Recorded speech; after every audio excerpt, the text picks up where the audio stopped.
మన దేశంలో ప్రాంతానికి ఫుడ్ మారిపోతుంది కదా, అసలు ఎందుకలా? దాని గురించే ఇప్పుడు చూద్దాం. నిజానికి మనం తినే ప్రతి మెతుకు మన కథే చెబుతుంది. అదేంటో ఇప్పుడు చూద్దాం. మన ఫుడ్ని 3 ముఖ్యమైన విషయాలు డిసైడ్ చేస్తాయి.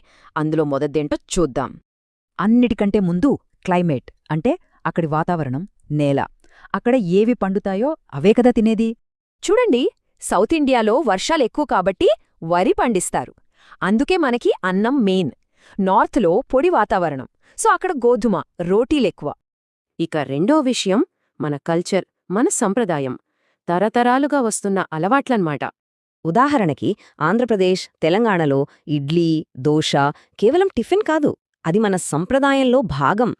అలాగే పంజాబ్లో రోటీ, దాల్ మఖనీ, లస్సీ ఇవి లేకుండా వాళ్ల కల్చర్ని ఊహించుకోలేం.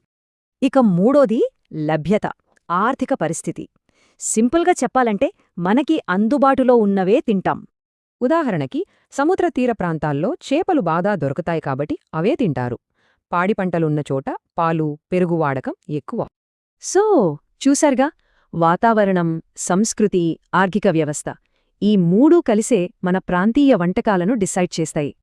కానీ మారుతున్న ఈ కాలంలో గ్లోబలైజేషన్, క్లైమేట్ చేంజ్ వల్ల మన ప్లేట్లోని ఫుడ్ భవిష్యత్తులో ఎలా మారబోతోంది?